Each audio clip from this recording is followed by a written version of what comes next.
Metroid Prime 4 is a video game that exists in real life. You can go to the store right now and buy it and go back home on your Switch 1 or Switch 2, like I did, and play it. That in and of itself feels like a minor miracle if you know anything about the development history of this game. It was originally announced at E3 2017 within Nintendo's first presentation following the launch of the Nintendo Switch in March of 2017.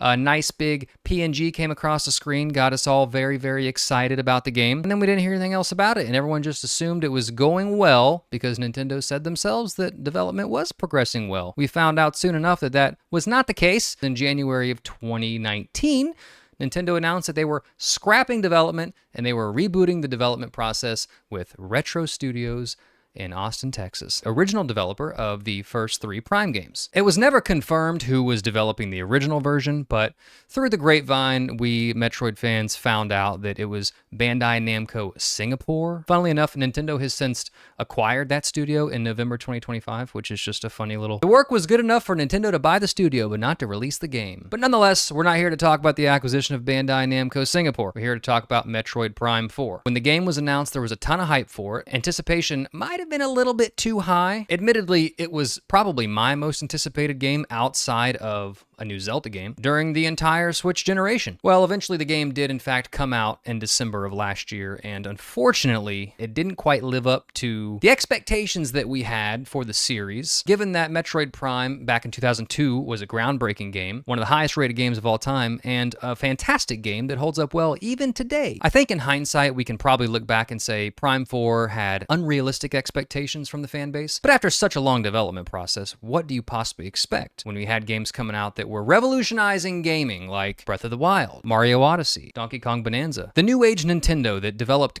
complex gameplay systems where systems overlap and weave onto themselves and you play in a big sandbox and you can do whatever you want. If you can think it, you can make it happen. And what we got with Metroid Prime 4 was basically a retread of Twilight Princess with a Metroid skin on it. Let's get into it. I think a good place for me to start is just by saying Metroid Prime 4 is not a bad game, but Metroid Prime 4 is a bad Metroid game. This game is not a Metroidvania. This game is a reskinned Twilight Princess dressed up like a Metroid game. The structure of what we expect out of a Metroid game is just not here. Gone are the days of exploring and wandering around and finding your way through a world. Instead, what we have is we have a space epic in a Metroid universe where we are on an adventure with Galactic Federation soldiers for some reason. I'm gonna have a lot of negative things to say in this video about Metroid Prime 4 as a Metroid game, but I just want to point out it's not all bad. This game has some really high points and some moments that I really, really enjoyed. I want to start off by talking about the general art direction of the game. I think it looks absolutely fantastic. I think the Lemorne art is really, really interesting. I think all the different biomes are expressed really well. Colors really pop in HDR. The dark, moody areas in Fury Green really pop with the bright colors of the different plants in that environment. I really love Ice Belt. The way they did the ice, it looks like some of the most realistic ice I may have ever seen in a video game, which you would not have expected coming into this. Overall, you have to say the art direction is really strong, and it does give the game a distinct look among the other Prime games. So I played on the Switch 2. I can't comment on the Switch 1 version, but I have seen gameplay, and it does look like it runs at a pretty stable 60 FPS. I played in the 4K 60 mode on Switch 2, and it looks fantastic. I don't think I experienced any frame rate drops. The game is totally smooth. It's totally gorgeous. I don't think that the desert looks that good, but outside of that, the game really, really pops off screen. I think the music is absolutely fantastic. I mean, outside of the fact that there's no music in the desert, but that's a whole nother thing. The music in Fury Green is maybe my favorite track in the whole game. It just really has this atmospheric sense that elevates the experience of wandering through the caverns until you meet Mackenzie. But you're also not sitting next to Phil anymore in that cubicle, so... This looks like a AAA game. You can tell it was expensive. The art is fantastic. The sound design is awesome. You can't question the technical prowess of Retro Studios. That is not the issue with this game. This game absolutely looks fantastic. This game is a hardware showcase for Switch 2. All right, so there you go. I said some nice things about Metroid Prime 4. It's not all bad. There are some nice things in this game. But now let's get into some of my criticisms. I want to start right now with the world design of Prime 4. This is one of my main issues with this game. Instead of the interconnected paths that we've come to expect out of a good Metroidvania, Metroidvania game. What we have here is we basically have a wheel and spoke system. We have a central area where there's not really much to do in Soul Valley, let's be honest, outside of the Green Crystal quest and finding the Galactic Federation crash sites for the parts for the damn mech that barely serves a purpose at all. You're not doing anything. You're driving across the desert. That's it. And I know there are shrines. There are 6 shrines in this game. The shrines are cool. It's not a bad idea. The desert needed more of that kind of content. If you're gonna go in this direction, you've gotta put stuff to do in this desert outside of a few upgrade pickups and this stupid fetch quest for this green crystal. This is the worst padding ever in a Metroid game. This is so dumb. This is worse than the artifact hunt in Prime 1 by leaps and bounds. But anyway, we're talking about the world design right now. I'm getting fired up talking about green crystals. The desert flat out feels unfinished. It feels like this is what they had to keep delaying the game for. I mean, it was never delayed externally, but it felt like making 2025 was barely getting done. To me, it feels like there should have been 50 shrines. You know, maybe not 50. There should have been 4. There should have been more. There should have been more stuff to do. Put more things to discover in the desert. It just didn't justify its own inclusion, in my opinion. And none of the zones are connected. They're all standalone and they're linear. How do you have a Metroid game where you're not backtracking and discovering new areas? Backtracking in this game is totally forced. You're not backtracking because you've unlocked a new ability outside of, okay, flare pool. You get the bike upgrade so you can cross the magma. But that's not natural backtracking to discover new areas with new abilities. You're told to go there by Mackenzie. Maybe we should check around the wood structures as well. The sense of discovery in this game has been totally destroyed by this world structure. You have a template in Prime 1, and I know you can't just make the same game over and over again.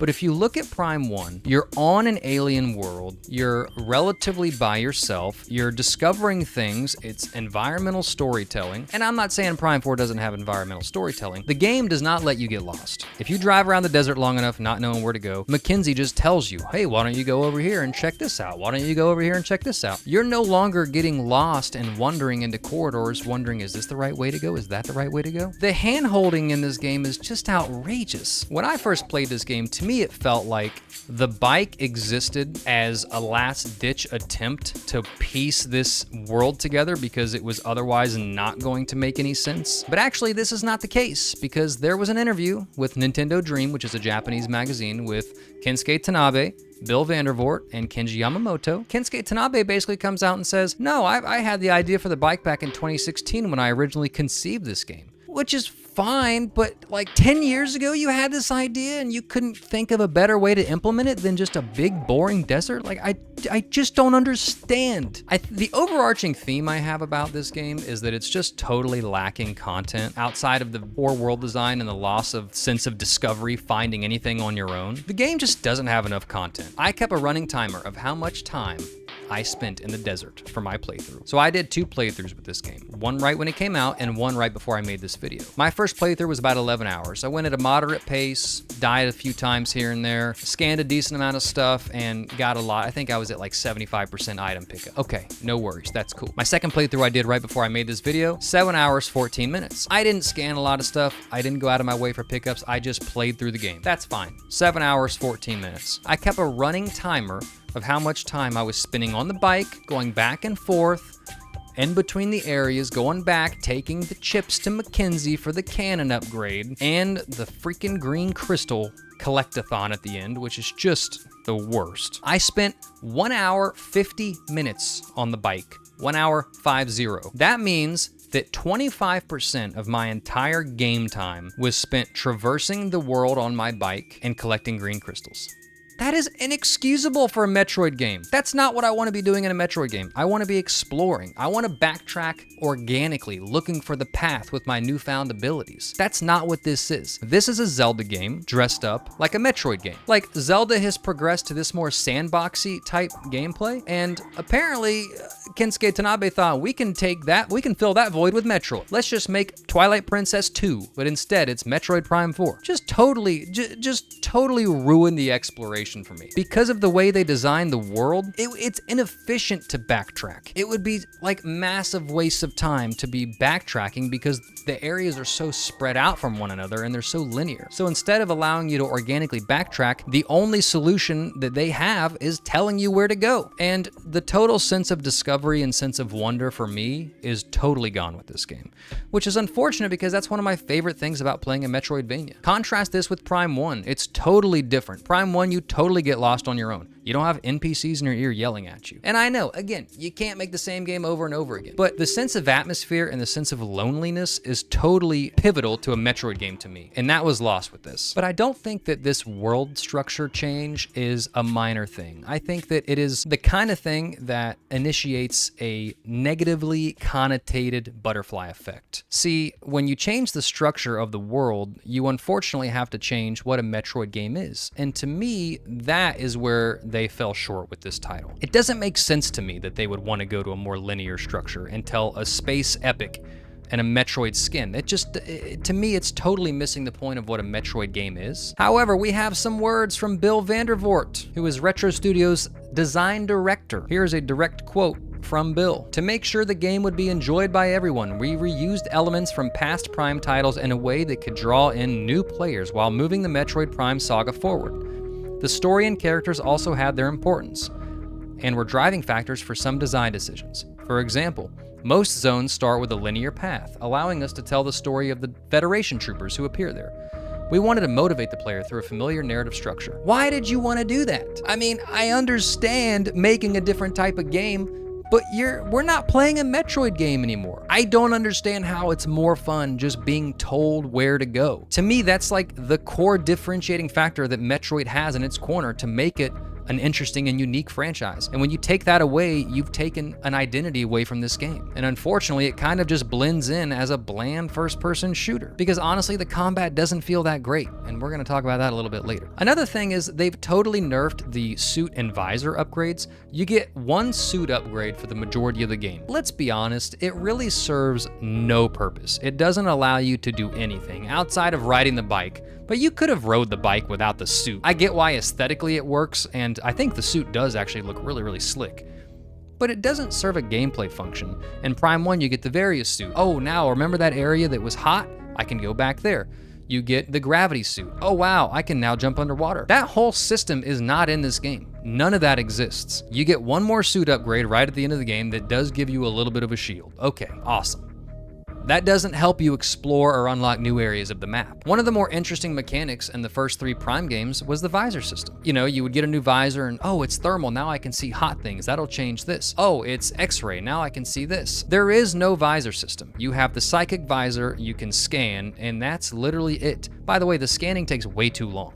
It's like everything in this game just takes a little bit too long. Also, where are the new upgrades? There are no new upgrades in this game outside of the control beam, which is cool. It's very similar to the Beetle in Skyward Sword. That is interesting. That's the only new thing outside of psychic bombs, which is basically a bomb that you can grab and throw somewhere. But outside of that, there are no new abilities in this game, and that was really disappointing. It just seems like they played it so safe. There's no screw attack, there's no speed booster. You couldn't come up with any new abilities? Like, what's going on? Everything is so vanilla. Also, can I just rant about the upgrade chips? In older Prime games, you find a beam upgrade and you get the beam upgrade. Not in this game. When you find a beam upgrade, it's an upgrade chip. And what do you have to do? You have to get on your bike, take it back to Mackenzie to upgrade your cannon. What is the point of this outside of adding time? It just feels like half the stuff in this game was about padding time so that you didn't finish this game in 3 hours because there's just not enough actual content outside of BS padding in this game. That's what it all boils down to. There's not enough content and they had to do things to make things take longer. That's what it feels like to me. On the other hand, I can see if they're trying to make a space epic here, they would say, well, We want to establish a connection with Mackenzie. You go back to your base, you feel like you have some sort of connection with these people, but the NPCs are just, to me, they're not horrible. I know a lot of people harp on the dialogue and whatnot, and to me, the NPC dialogue, it's not great. It's kind of cringy, and it's like very Marvel-esque. It didn't ruin the game for me, but to me, it feels out of place with what I think of as a Metroid game. So yeah, every time I found an upgrade chip and had to go back to the base, that was so annoying. Also, something I noticed while playing this game, and it's true of other Prime games as well, there's not a lot of optional content in this game outside of picking up upgrades. Getting items to 100% is definitely a fun goal in these games, especially when you have your abilities at the end of the game, you can go back and explore these areas. That all is cool. I'm not necessarily a completionist, so it doesn't appeal to me specifically, but why not have like a separate hidden area that might have hidden bosses or something? There's no optional bosses. Maybe you could go fight an optional boss and get a really cool power-up that would make your experience different. But there's just not any of that in this game. It's all very on rails, very streamlined, and again, that sense of wonder is just missing. To me, all roads lead back to there's just no incentive to explore, which totally kills the vibe of a Metroid game for me. Where this game lacks in exploration, it makes up for in combat, and boy, was that a decision. To me, Metroid Prime isn't about combat. It was never about combat. The boss fights are more like puzzles than anything, and it's cool. I don't think the combat is horrible per se. It's fine. It serves a purpose as a secondary thing to do in an exploration game. But when you make the game so combat heavy, to me, you really shine a light on how dated the combat feels. I want to play a quick clip from the Awesome Kiwi Talks podcast. Shout out to Reese. He's interviewed a lot of the old Retro Studios devs that worked on the original Prime trilogy. This is from one of his interviews with Mike Wicken, who was the senior designer on the original Metroid Prime trilogy, and this is his opinion on how combat fits into the Metroid Prime series. And it's also about concentrating your design. So I build along fundamental pillars, right? I'll pick three pillars. This is what the game's about. Everything that we do for that game has to support as many of those pillars as possible, right?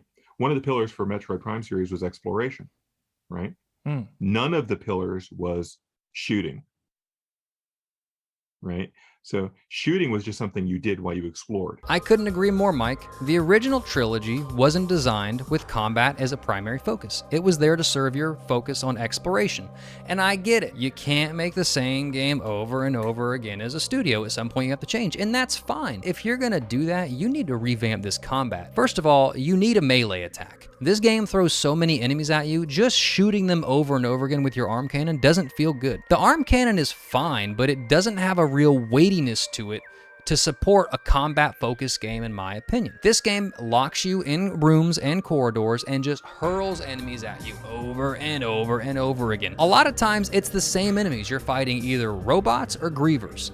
There's not a lot of enemy variety in this game, and it's very, very boring. The combat desperately needs to be overhauled if they plan on making a Prime 5. That's all I can say. To me, the worst culprit of this is definitely the mines. That area visually looks really cool, and there was a unique idea there where if you shoot missiles, it alerts the grievers and then they come and attack you. And to me, the mines is the culmination of the entire issue with this game. It's literally corridor, enemy waves, corridor, enemy waves, corridor, room, enemy waves. None of the pillars was shooting. And then you meet up with your NPCs. The whole game is centered on wanting you to feel a connection to these characters, and that's just not what I'm in a Metroid game for. By the end of it, I was so over it, and the final boss, oh my gosh. That final boss is so annoying. You want to talk about a bloated and drawn out boss fight? Oh my gosh. What I'm gonna say here is gonna be controversial. The autosave feature is nice, don't get me wrong. I like the autosave feature, but it takes away that sense of tension when you're searching for a save room, so you really don't have anything to lose ever. And with the Switch, you could just put it in sleep mode, so like, was the autosave, was that really necessary? I mean, I don't know. Maybe I'm just nitpicking, but to me, it takes away from the need for save rooms, so I just thought that was kind of an interesting decision that didn't quite fit with the rest of the game. Not that much of it fit, but you know what I mean. If you hang around this channel long enough, you'll get to learn that for me, when I'm playing a game, gameplay is totally king. My general opinion, and this is probably a topic for another video, is that story is there simply ability to propel the gameplay and to enhance the gameplay, but I don't personally want to play games for just the story. I don't think games are that great at telling stories outside of a few exceptions, unless that story is inherently interactive, but I'm not interested in playing a movie, which is one of my criticisms of the AAA industry today, which is another reason why Metroid Prime 4 was so disappointing to me, because it wants to tell you a story. It's centered on telling you a space epic that just falls flat for me. Let's talk about the NPCs. To me, the NPCs were fine. I don't think the voice acting is great. I don't think the voice acting is horrible. I think they were okay. I'm not gonna lie, after the previews, I was a little nervous that it was gonna be a real problem. But I think they're mostly inoffensive. It's not the end of the world. It's more how the game structures things you have to do around the NPCs that I have an issue with. One of the things that hooked me on the original Metroid Prime all those years ago is that the story is not told to you directly. The story is told through optional scans, through environmental storytelling. That's what I love in games. One of the core issues I have with Prime 4 is, in my head, when I think about my expectations for a Metroid game, it's dark, it's isolation, it's more like Alien, right? To me, Super Metroid was the pinnacle of this, and I want you to just listen to the atmosphere established in this startup screen.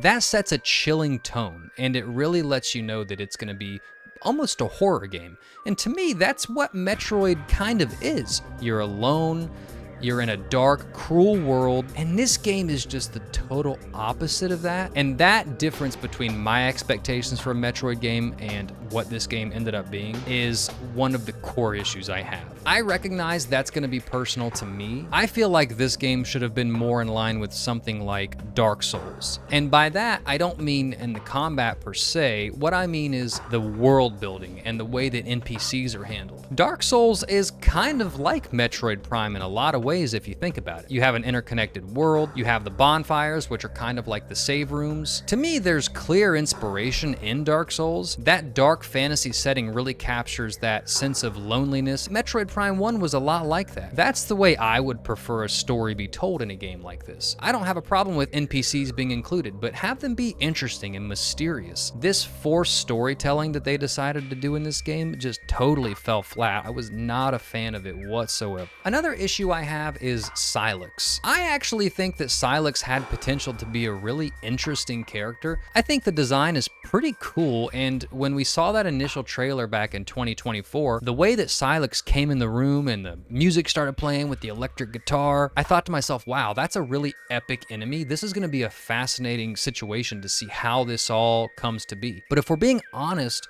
Sylux is barely a factor in this game at all. Outside of you fighting a couple copies of his, like this game's Phantom Ganon moment, another Zelda trope that Prime 4 has borrowed, outside of those encounters, you barely see Sylux at all. It just feels like such a missed opportunity to me. He was gone the entire time. I personally did not 100% this game, but if you watch the hidden cutscene at the end, if you do 100% this game, which I watched on YouTube, by the way, it shows a little bit of Sylux's background as a character, which is basically him just being like an overly aggressive commander that basically gets his whole outfit killed, and then he is like salty because Samus comes to save him or something. Like, okay, I'm sure I'm not like huge into the Metroid lore, so please in the comments skewer me. I'm sure I'm getting some things wrong, but it just feels like weak motivation. Like, you're jealous about Samus, you're mad because the Federation didn't back you. Like, this is such, it's like the weakest motivation ever. He just lacks depth as a character, which is a shame, because I really think he had potential to be an interesting foe. And maybe they're gonna do something in another Metroid game where they'll set it up and it'll be an interesting storyline. I don't know. Speaking of Metroids, I mean, they're barely in this game. That's not that big of a deal, but I am just pointing it out. The game is called Metroid Prime 4, and yeah, you see some Metroids, and presumably all of the bosses you fight in the game are somehow taken over by Metroids. Like, all right, all that's cool, but you know, for a Metroid game, you barely see Metroids. That's fine. You don't, every Metroid game doesn't have to be centered around Metroids themselves, but I just think it's a little funny that everything that makes a Metroid game Metroid, this game kind of lacks. Even Metroids, except Samus, of course. So I guess it's a Metroid game after all. This is gonna be a bit of a nitpick, but I find the Federation Troopers armor is just a little bit bland. I don't know. Even their logo is kind of, it's just a circle with like a cross in it. It's just a little boring is all I'm saying. For a game that is full of really cool art, the Federation Trooper armor is not one of those things that I would classify as cool art. And to me, all of these points culminate into one key idea, and that is that Metroid Prime 4 is a game that I find is largely stuck in the past. And I know that it's technically a sequel to a game that came out in 2007. I was expecting a little bit more innovation in the gameplay department. Prime 4 feels like a mishmash of ideas that don't quite come together to make a super compelling game. It just kind of blends into a lot of other AAA releases that come out in today's day and age. And the things that have set Metroid games apart previously, this game kind of lacks. And so to me, that makes it just an average first-person shooter that doesn't have that great of combat. Based on what I can tell from reading this interview with Nintendo Dream and my general existence on the internet, it seems like that Kensuke Tanabe basically had an idea for a game that he wanted to make, and he made that game, even if that meant sort of dismantling what it meant to be a Metroid game. And I think that that is to this game's detriment. Let's look at the other AAA Nintendo franchises. Zelda, Mario. I would throw Animal Crossing in that mix. What did they do in their most recent releases that made them explode in popularity? They gave the player agency. They gave you a set of tools and said, do whatever you want with this game. Breath of the Wild, Tears of the Kingdom. What did they do? They established a physics playground with a complex set of chemical elements, and they said, okay, here you go. Here's a set of tools. This is a set of rules in this universe. Now go explore. Go do whatever you want. Tears of the Kingdom. You want to build a death machine? You want to build a rocket ship? A car? You can do that. We've given you the tools to do that. Have fun. Player agency. Mario Odyssey. You want to get to the top of that building? All right, well, you can throw your cap and jump off of it, or hey, you can capture this thing here and fly over there and then jump off and throw your hat. It gives you it gives Animal Crossing New Horizons. Here's an island. You want to terraform? Make it your own. Do whatever you want. And what does Metroid Prime 4 do after all these years? They gave you the exact same gameplay with less player agency, which is the exact opposite of what Nintendo has done with all of their other AAA franchises. And I think that that is the most disappointing thing. The gameplay innovation is just not here. Outside of how gorgeous this game looks, if this game released in 2010 on the Wii, you could totally believe it. They haven't done anything here that's that interesting or unique. And to me, that's the missed opportunity. Metroid is an interesting universe. Samus is a fun, cool character. It's a dark, dreary sci-fi world. You didn't need to tell us a space epic. What you needed to do was make an interesting, fun game that innovates on the gameplay of a Metroid game. And you took all of that out. And to me, that's one of the most disappointing things about this game. Look at the most popular single-player games that have come out over the last, let's say, 10 years. Breath of the Wild, Elden Ring, Baldur's Gate 3. What do these games all have in common? There's a sense of player freedom. There's a sense of player agency. It's not necessarily about telling you a story. So if Retro gets a chance at Prime 5, what I hope they do is to go back to the drawing board and bring the series back to what makes it a Metroid game and allow for that player agency, allow a player to get lost going down the wrong path. You can't do it in this game because it's 20 minutes to get to where you need to go if you let a player go down the wrong way. But give the player a sense of encouragement to explore and to find things on their own without the hand-holding, because to me, that totally killed this game. So yeah, that's how I feel about Metroid Prime 4. If you want to play it, go for it. If you don't, that's fine too. I don't really care what you play. But thanks for watching, and until next time.